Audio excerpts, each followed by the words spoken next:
Okay, good afternoon, everybody. So today we're going to be talking about some jazz improvisation approaches to improvisation. And so today what we're really going to be focusing on is triad pairs, but first, before triad pairs, we have to be able to analyze a chord, correct? So today we're going to be talking about how you can use triad pairs over multiple source of chords, such as dominant chords, um, major 7 sharp 5 or dominant 7 sharp 5, diminished chords, augmented chords, which is major 7 sharp 5, and minor chords as well as half diminished. So let's go ahead and get right into it. So first off, this video is intended for a couple of things. Number one, it's intended for adding intervallic approaches to your soloing, which also kind of flows into the same thought as angular soloing.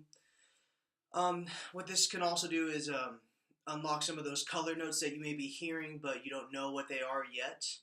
And a couple of other things that these will also help you with is like understanding what's within a certain chord and how you can play all of the notes that are being played in the right hand of the pianist, or that could be played over a certain chord. So let's go ahead and start with our major 7th chord, with a major triad with a major 7th on top. So let's start with C.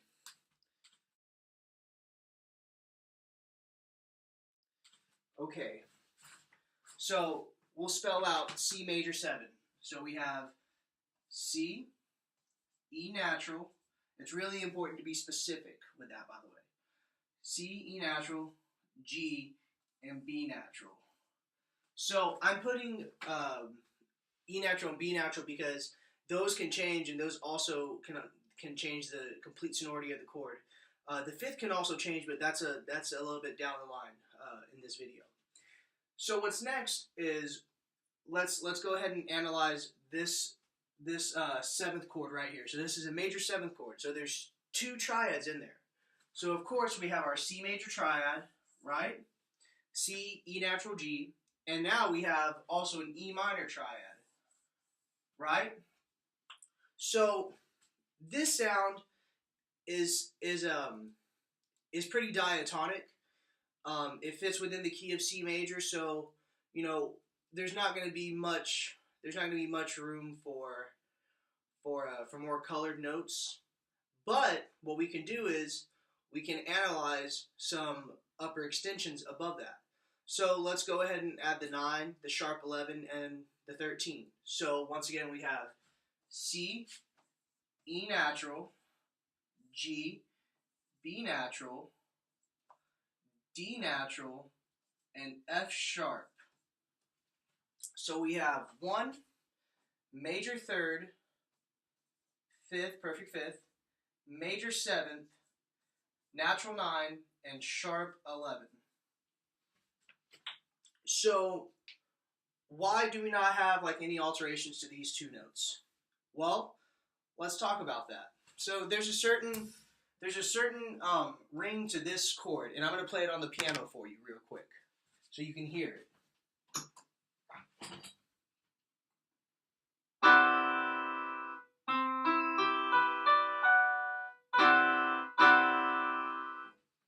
So we hear both the major and we hear that sharp 11 up top. So why aren't we using a natural 11? Well, because of really one main thing. You have an F sharp and you have an E up on top. You have an F sharp on top and then you have an E on bottom. So if you have an E natural to F sharp, that is a major 9th. That's a great sound, and I'll play it for you on the piano to hear. Or if you just drop it down an octave, we have a major 2nd, which has a little bit of a crunch, but it's not as much as a crunch as an F natural would be.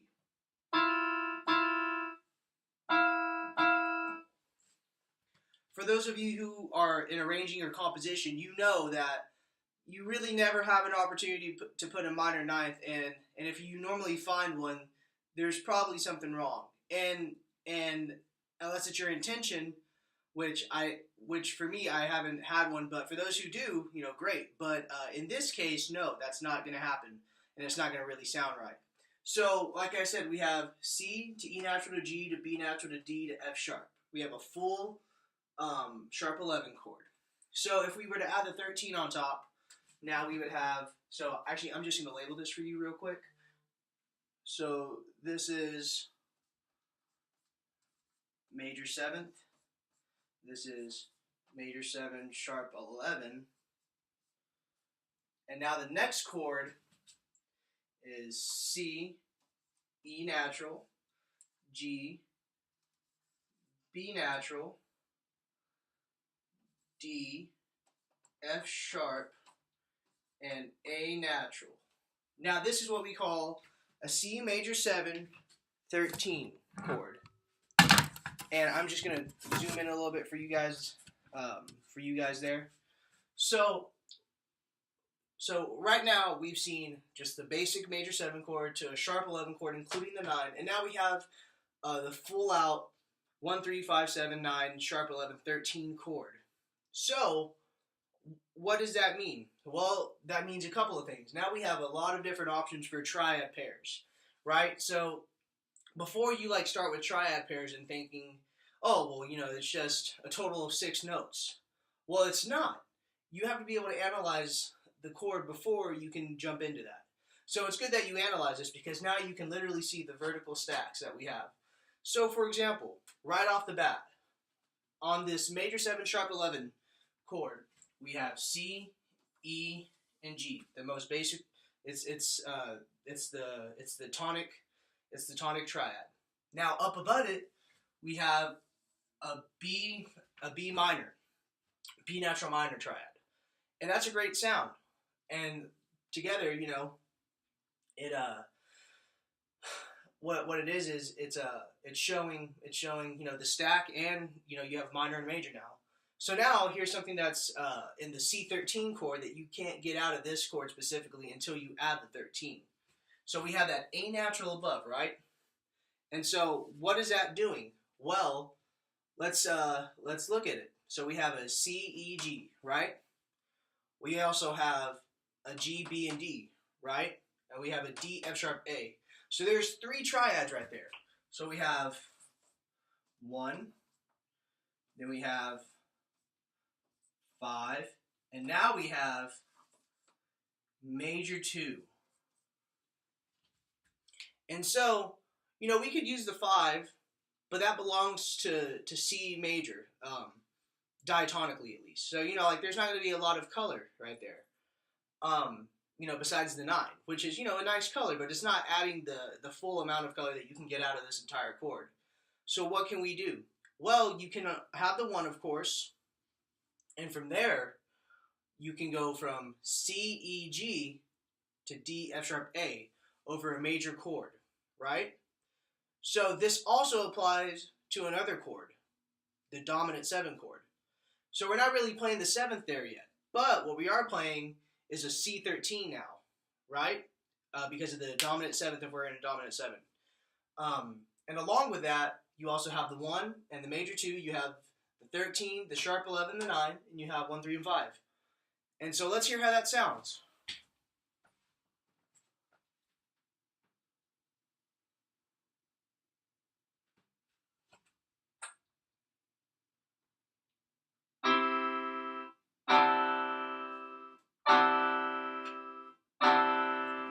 So for those of you who are into modes, what that does is it now goes towards a Lydian sound. And so, well, why is it Lydian? Because of sharp 4, simply sharp 4, I should say. So now we're gonna see how we can change that up. So I'm gonna erase all this real quick, and while I'm erasing that, I want you to think about all of the other possibilities that you can have within the entire C major scale. So what I want you to do is write out the C major scale, and then write out the arpeggiations, or write out the triads of each chord, of each scale degree. Sorry. So now we're going to write out our scale. So C, D, E, F, G, A, that's a horrible looking G, G, A, B, C. Great. So let's just take away this C real quick because we already have it right there, right? Okay. So let's write out the 7th chords actually. So E natural, B natural, D, F, A, C, E, G, B, D, F, A, C, E, G, B, D, F, A, C, E, G, B, D, F, A. Great. So we have a couple of things that we can look at here.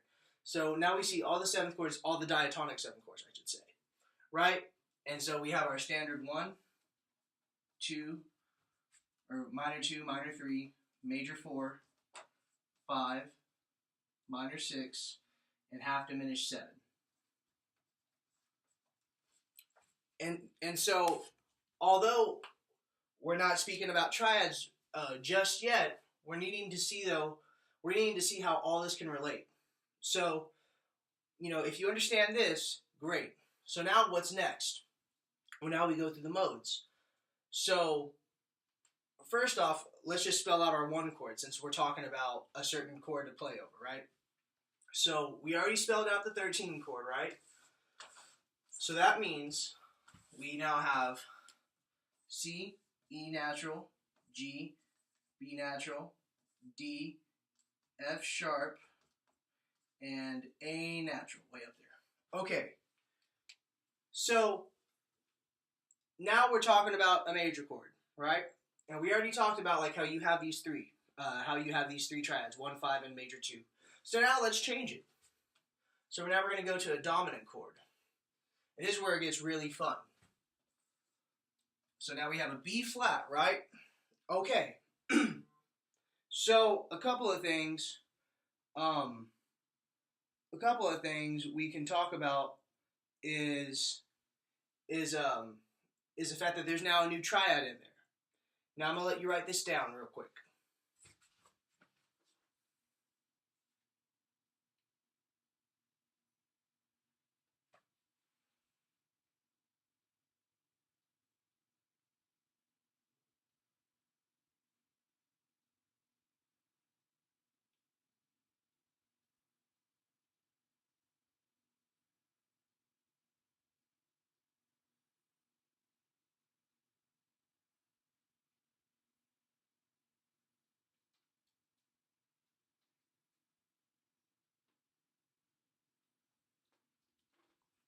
Okay, good. So now we have it written down. So actually, I'm going to write this horizontally, so that way we can see a couple of bigger note names. So we have C, E natural, G, B flat, D, F sharp, and A. Great. So this is a dominant 7-13 chord, or a C13, for example, or for better terms. Sorry. So we have our standard C major, but now we have a different triad in here. We have a minor triad in there, and we have an augmented triad in there, along with our dominant 2 and our major 1. So now that's 4 triads, right? That's that's our 1, major 1. Then we also have our E minor triad, like we were talking about, but we're not going to really observe that because it's not really relative to like color notes, because it's within the diatonic scale of C major. So we have our 1 chord, and now we have our minor 5, which we can observe, but it's within the dominant 7 scale. So now we're going to take that one away as well.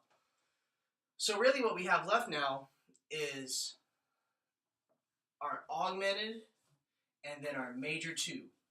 So we have a 1, we have a major 7, or a flat 7 major,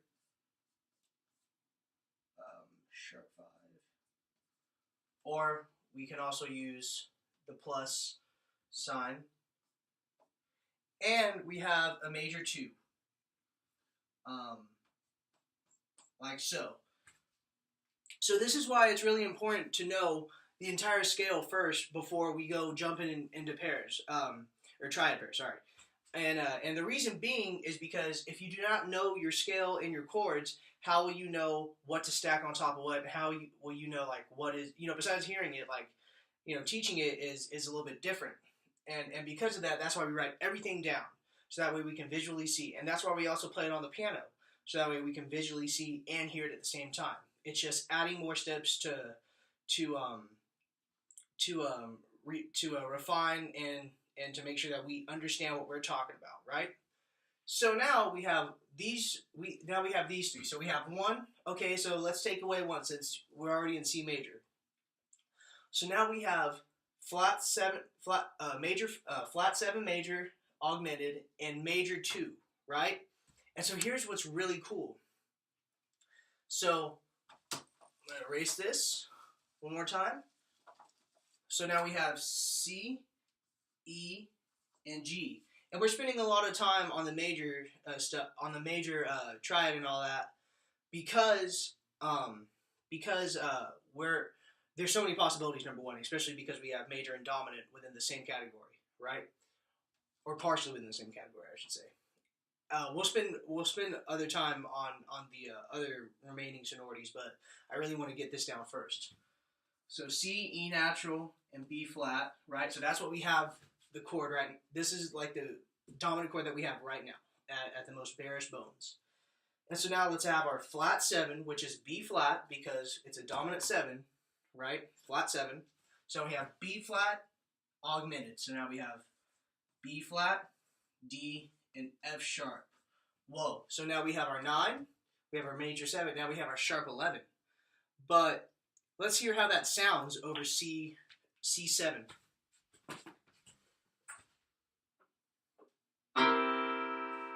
And now I'm going to play this in root position.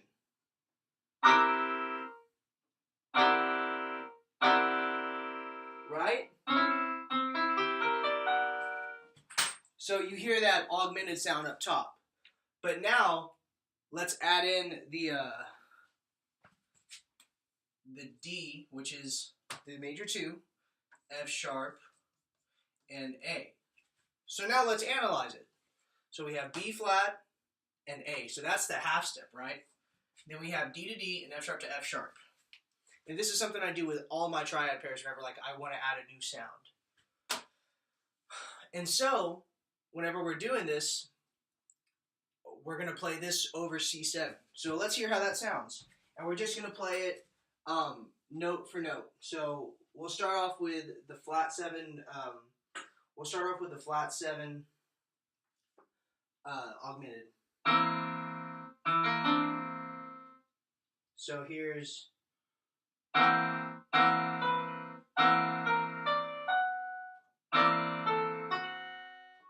So we're starting on F sharp, so we're starting on the 5th of that B flat augmented chord. So F sharp, D, B flat, right? So we have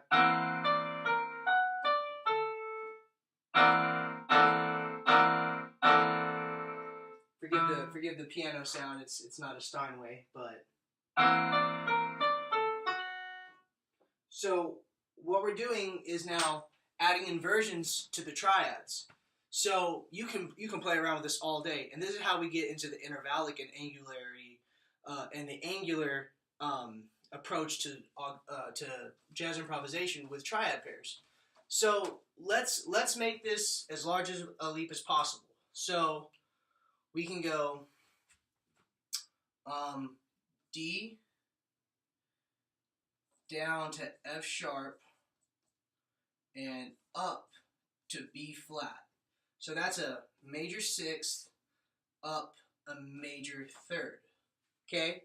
So let's hear how that sounds.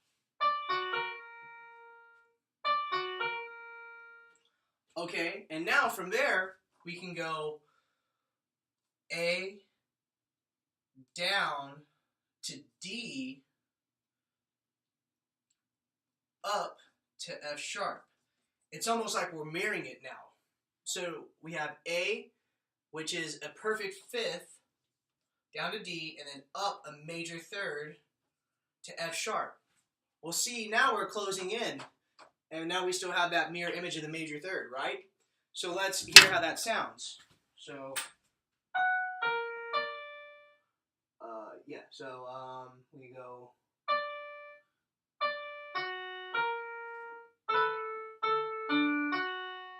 So one more time, we're starting on D, down to F sharp, up to B flat, then going down a half step, A to D to F sharp. And so now let's hear how that sounds with a dominant 7 structure beneath. So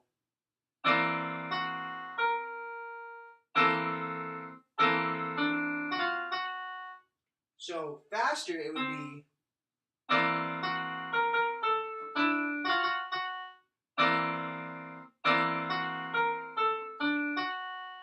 And so you can trade between these two, such as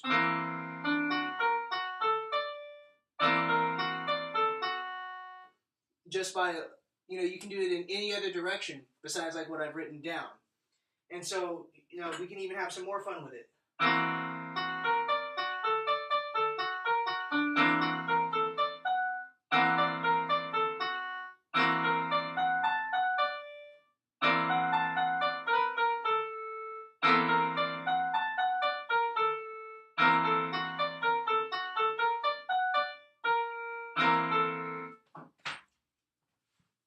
And so this is just one way of like approaching it, a major 7 or a dominant 7. Now, why can you do this over a major 7? Well, if we have now if we do this over a major 7, we're gonna have to change one thing really, and it's this. So you want to have that augmented sound on a major 7.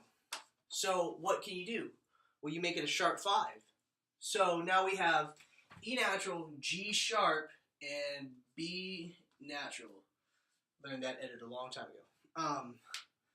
Between a flat and the natural. And so now we're back in the land of major, which is very similar to dominant. And so what can we do now? Well, we have E major, which is a major third above C, right? And we can also do a number of things. So we have C, E natural, G sharp, B natural, and now let's add a 9, D and F sharp. And we can add the 13 actually.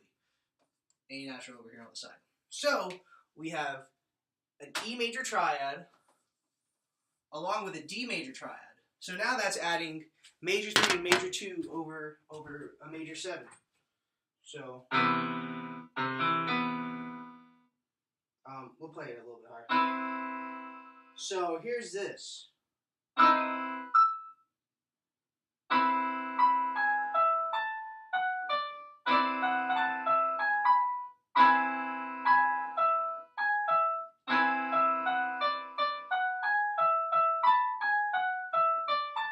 And that's just playing within those two triads. So now what we really have is a...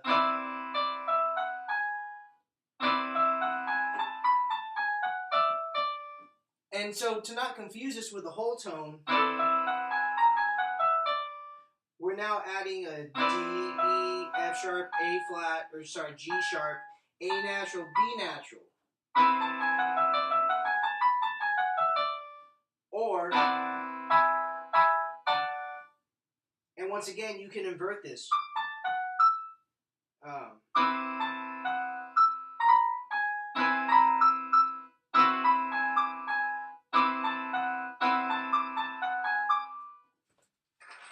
And so you can do this with a number of other things. So this now also covers your augmented, or your major 7 sharp 5. And so as you see, the major 7 and major 7 sharp 5 and dominant chords all have sort of like a same approach to adding these color tones. And so with now like major 7 dominant major 7 or dominant 7 sharp 5 you can now add the B flat, right? And now, sorry.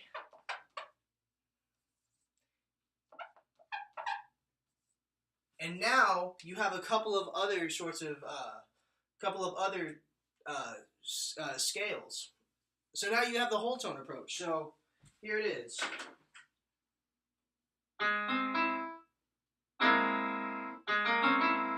So here's that dominant 7 sharp 5 sound with a major third.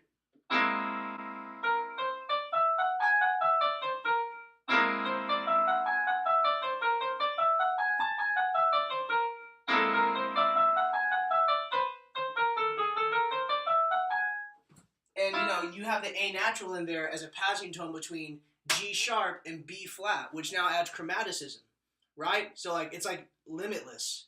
Okay.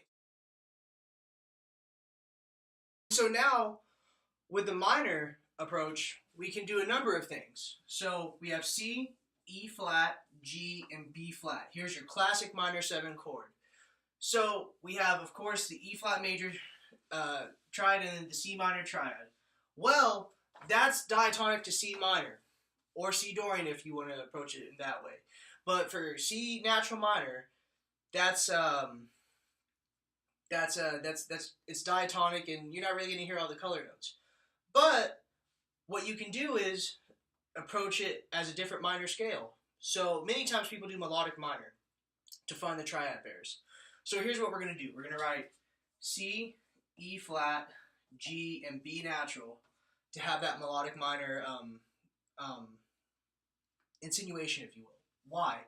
Because there's a B natural and a flat third, which is, on a melodic minor scale, we would be saying C, D, E flat, F natural, G natural, A natural, B natural, and C. And if you approach your scales like in solfege, like remember what that sound is, it's sol, la, ti, do, right? And then you also have me instead of me, for those vocalists out there. So we're now going to look at this in a different way. So now we have our 1 chord, which has this color note, the B natural. And so D, F, A, C, that functions as a predominant, which is diatonic to C minor. We have G, B natural, D, and F. Now that's a great sound. Why? Because now you're imposing the 5/7 chord, which has the B natural, the 9, and the 11. So let's write that down. So G, B, D, and just to have it above the F, which is the 11 in C minor. And so what else can we do that has like a different sort of sound that's not minor? Well, we have E flat, G, and B natural. What is that? An augmented triad. G, B natural. Sorry, I didn't have the B natural right there. And what else do we have? We have a major sounding chord, F, A, C, which is a great example of those two, right? And so these now create sort of a whole tonish sound, but not really, because you have the half step between the B and C, but it works. So let's hear how that sounds. So just the 2 triads.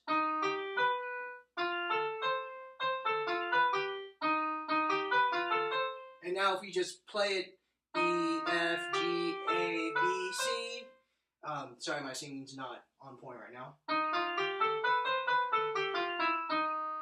Right? And so now let's play a C minor 7, C minor major 7. So we have.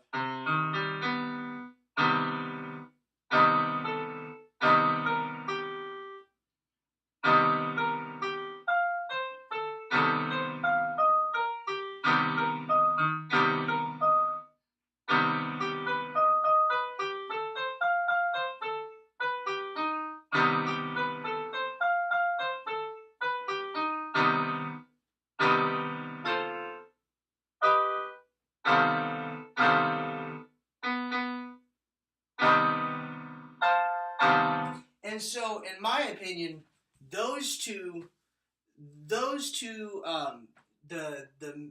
the augmented third, or the augmented third triad and the major 4 triad over a minor is like what really is selling you that melodic minor sound, because you have the A and the G, and you also have an augmented triad and a major triad over a minor chord, right? And that's like what's like really giving you all the juice of the notes. Okay, so now on diminished chords, we approach diminished chords how we approach dominant chords. Why? Because in every in every dominant 7 flat 9, there's a diminished triad and a fully diminished 7th chord. Same thing with a dominant 7 natural 9. There's a half diminished 7th chord and a diminished triad. And we approach that the same way we approach dominant chords. So if you were watching earlier, you can see how you can fit those over, fit certain triad pairs over that. So we're coming up to a close, and I just want to say, as far as triad pairs is concerned, you have to like write everything down to make sure that you can conceptualize the actual like note names and like and like the steps in between. And you have to write stuff down so you can better understand, and go to the piano and use it. And so, as you heard on all the examples that I played for you, everything that I did was just using the triads that I was approaching it with. And you can also use other sorts of minor with this. So, for example, you could use harmonic minor, natural minor, melodic minor. So, anyways, happy practicing, and if you have any questions, always refer back to the scale, and always refer back to what sounds best on piano. Thank you once again, and this has been Triad Pairs